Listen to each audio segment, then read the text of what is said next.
Shape of cells, how do you define the shape of amoeba in the figure. आप जो है ये जो हमने फिगर देखा था अमीबा में, अमीबा का जो हमने फिगर देखा था उसमें आप ये कैसे डिफाइन करेंगे इसका शेप। देखते हैं इसके बारे में क्या बताया गया है। You may say that the shape appears irregular, in fact amoeba has no definite shape unlike other organisms. आप जो है ये कह सकते हैं कि शेप जो है इरेगुलर दिखता है, कोई रेगुलर शेप नहीं है उसका। और इनफैक्ट यही बात है कि अमीबा का जो है कोई डेफिनेट शेप है ही नहीं, उसका शेप जो है चेंज होता रहता है।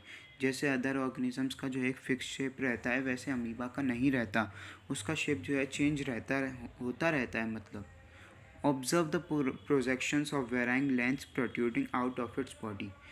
इसकी जो है अमीबा के बाहर जो है एक प्रोजेक्शंस निकलते हैं, उन्हें जो है स्यूडोपोडिया कहते हैं। किसके? अमीबा के बाहर निकलते हैं। स्यूडो का मतलब होता है फॉल्स और पोडिया का मतलब होता है फीट। तो ये जो है आप शायद 7th क्लास में भी पढ़े हों। और ये जो प्रोजेक्शंस बाहर निकलते हैं और ये जो है डिसअपियर भी हो जाते हैं, जैसे अमीबा चलता है या कुछ खाता है तो ये सब जो है डिसअपियर भी हो जाते हैं, स्यूडोपोडिया डिसअपियर भी हो जाते हैं। चलिए आगे देखते हैं। A white blood cell WBC in human blood is another example of a single cell which can change its shape. अब हमारी ह्यूमन बॉडी की बात ले लीजिए। वाइट ब्लड सेल जो होता है, जो मैंने आपको पहले बताया था कि जो एक फाइटिंग एजेंट के तौर पे काम करता है हमारी बॉडी में, तो वाइट ब्लड सेल जो होता है ह्यूमन ब्लड में वो जो है एक अनदर एग्जांपल है सिंगल सेल का, जो अपना शेप जो है चेंज करता रहता है। जी हाँ, वाइट ब्लड सेल भी जो है अपना शेप चेंज करता रहता है, जैसे अमीबा करता था वैसे ही वो भी अपना शेप चेंज करता है। But while white blood cell is a cell, amoeba is a full fledged organism capable of independent existence. लेकिन वाइट ब्लड सेल में और अमीबा में जो है डिफरेंस है। वाइट ब्लड सेल जो है एक सेल है और अमीबा जो है पूरा एक डेवलप्ड ऑर्गेनिज्म है। हम जो है उनके बीच में कंपैरिजन नहीं कर सकते, बस ये कह सकते हैं कि वो जो है अपना शेप चेंज करते हैं। लेकिन उन दोनों के बीच में काफ़ी डिफरेंसेस हैं। वाइट ब्लड सेल एक सेल है और अमीबा एक ऑर्गेनिज्म है, ठीक है, जो इंडिपेंडेंट एग्जिस्ट कर सकता है। मतलब वो जो है इंडिपेंडेंट एग्जिस्ट कर सकता है, लेकिन वाइट ब्लड सेल जो है वो इंडिपेंडेंट एग्जिस्ट नहीं कर पाता। What shape would you expect in organism with millions of cells? आप जो है कौन सा शेप एक्सपेक्ट करेंगे ऑर्गेनिज्म से जिनमें कई सारे शेप्स होते हैं। जैसे मैं आपको यहाँ फिगर दिखाऊं तो इसमें जो है कई तरीके के सेल्स हैं। सेल्स मैंने आपको पहले भी बताया था कि कई तरीके के होते हैं, उनका अलग शेप होता है, अलग टाइप होता है, ठीक है। जैसे इसमें जो है ब्लड, ये जो है ब्लड सेल होते हैं ये वाले, ये जो है नर्वस सेल होते हैं, ये वाले जो हैं स्पिंडल फाइबर्स होते हैं, ये रेड ब्लड सेल्स होते हैं। तो इनका जो है अलग अलग शेप है और अलग अलग फंक्शंस हैं। जनरली जो हैं सेल्स जो हैं राउंड होते हैं, स्फेरिकल होते हैं या एलोंगेटेड होते हैं, समझे। मतलब सेल्स जो हैं वो उनका नॉर्मल शेप जो देखा गया है वो राउंड हो सकते हैं या स्फेरिकल हो सकते हैं या एलोंगेटेड होते हैं, ठीक है। Some cells are long and pointed at both points. और कोई कोई सेल जो हैं लंबे होते हैं और उनके एंड्स जो हैं वो पॉइंटेड होते हैं। पॉइंट्स यानी नुकीले होते हैं उनके एंड्स। कोई कोई सेल्स ऐसे भी होते हैं। दे एग्जिबिट अ स्पिंडल शेप, वो जो है एक स्पिंडल शेप करते हैं। जैसे ये स्पिंडल शेप है, इसमें जो है आप देख सकते हैं कि दोनों तरफ जो है पॉइंटेड एंड्स हैं। तो यही वो कहना चाह रहे हैं कि कोई कोई सेल्स जो हैं उनके पॉइंटेड एंड्स भी हो सकते हैं, ठीक है। They exhibit a spindle shape, ठीक है। Cells sometimes are quite long, cells जो हैं वो लंबे भी हो सकते हैं। जैसे कि ये नर्व सेल है, ये जो है बहुत लंबा सेल होता है ह्यूमन बॉडी में, ठीक है। तो सेल लंबे भी हो सकते हैं। जैसे आप अगर क्वेश्चन आए कि कोई longest cell in human body, तो आप नर्व सेल लिख के आ सकते हैं, क्योंकि वो सबसे लंबा सेल होता है ह्यूमन बॉडी में। इसे न्यूरॉन भी कहते हैं, ठीक है। ये जो है मैसेंजर के तौर पे काम करता है। मैंने आपको पहले भी बताया था कि नर्व सेल जो है एक मैसेंजर के तौर पे काम करता है, मैसेजेस को ट्रांसफ़र करता है और रिसीव करता है ह्यूमन बॉडी में, ठीक है। तो ये जो है अलग अलग, जैसे हमारी बॉडी में अलग अलग पार्ट्स को जो है यही कोऑर्डिनेट और कंट्रोल करता है नर्व सेल। तो नर्व सेल का जो ये है यही फंक्शन होता है, ये ब्रेन के थ्रू पूरे मैसेजेस को जो है ट्रांसफ़र करता है बॉडी के एक एक पार्ट में। Can you guess which part of the cell give its shape? अब आपको ये बताना है कि सेल का कौन सा पार्ट होता है, सेल के अंदर ऐसा कौन सा पार्ट होता है जो उसे शेप देता है। अब कुछ तो होता होगा जिसकी वजह से सेल का शेप बना रहता है, तो वो कौन सा होता है? Components of the cell are enclosed in a membrane. Cell जो होता है, सेल उसके जो है अंदर, मतलब सेल जो है उसके आउटर में जो है मेम्ब्रेन होती है।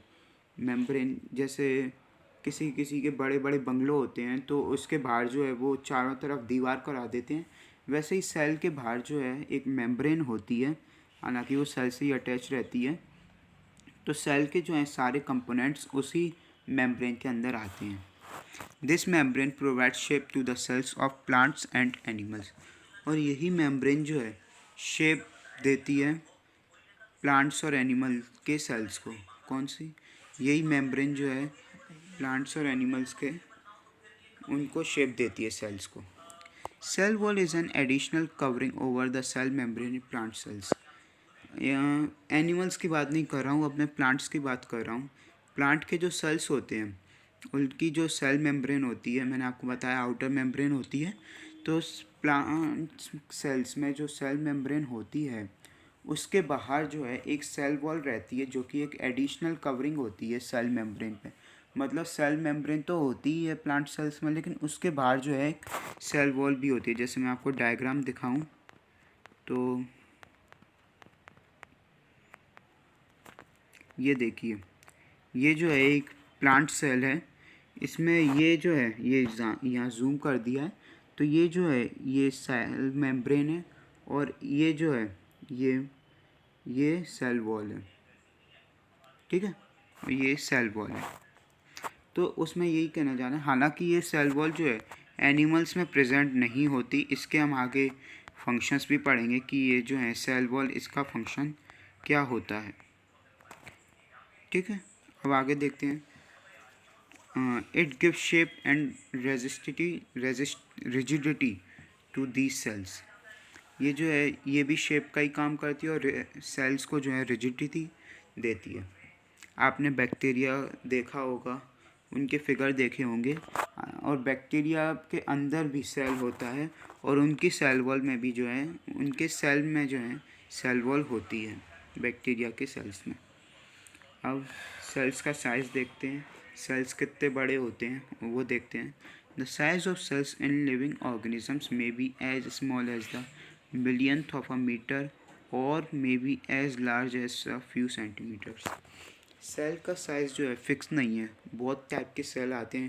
कोई कोई सेल जो है इतने छोटे आते हैं माइक्रोमीटर या माइक्रोन में, और कोई जो है फ्यू सेंटीमीटर्स, कुछ कुछ तो मीटर्स में तो नहीं, सेंटीमीटर्स में ही होते हैं सेल का साइज़।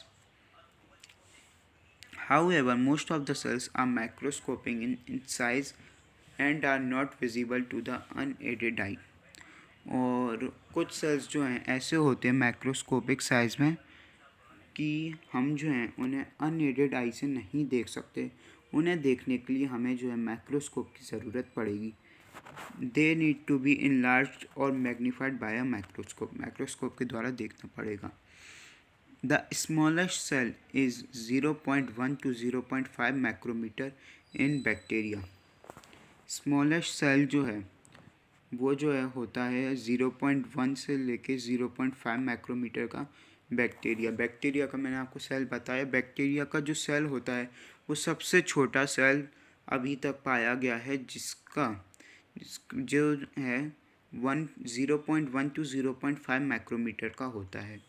और जो लार्जेस्ट सेल होता है, मतलब इस वर्ल्ड में सबसे लार्जेस्ट सेल जो है वो ऑस्ट्रिच के एग का पाया गया है। ऑस्ट्रिच का जो एग होता है वो लार्जेस्ट सेल अभी तक पाया गया है, जो 170 mm इंटू 130 mm का होता है, ठीक है।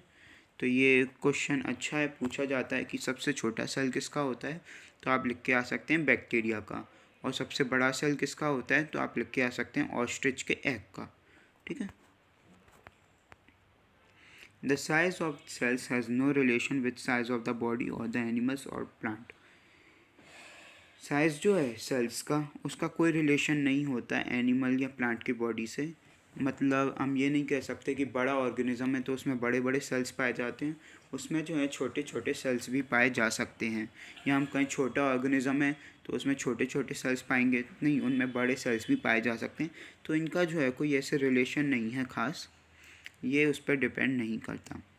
It is not necessary that cells in the elephant be much bigger than those in a rat. जैसा कि मैंने पहले बताया कि ये ज़रूरी नहीं है कि कोई हाथी के सेल्स जो हैं रैट के सेल्स से बड़े हों, वो बराबर भी हो सकते हैं या छोटे भी हो सकते हैं, कोई उस पर डिपेंड नहीं करता।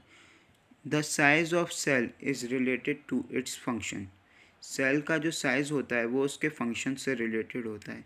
जैसे मैं आपको समझाऊँ, नर्व सेल्स जो होते हैं एलिफेंट और रैट दोनों में ही होते हैं, और दोनों में ही लंबे और ब्रांच्ड रहते हैं, और दोनों में ही उनका सेम फंक्शन रहता है, क्या, मैसेजेस को ट्रांसफ़र करना। ठीक है, दोनों में जो है उनका सेम ही फंक्शन रहता है, मैसेजेस को ट्रांसफ़र करना। तो बस ये यही कहना चाह रहे हैं कि सेल जो हैं उनका बड़ा या छोटा होना किसी बड़े एनिमल में या छोटे एनिमल में उसका कोई रिलेशन नहीं है, वो जो है उनके फंक्शन पर डिपेंड करता है।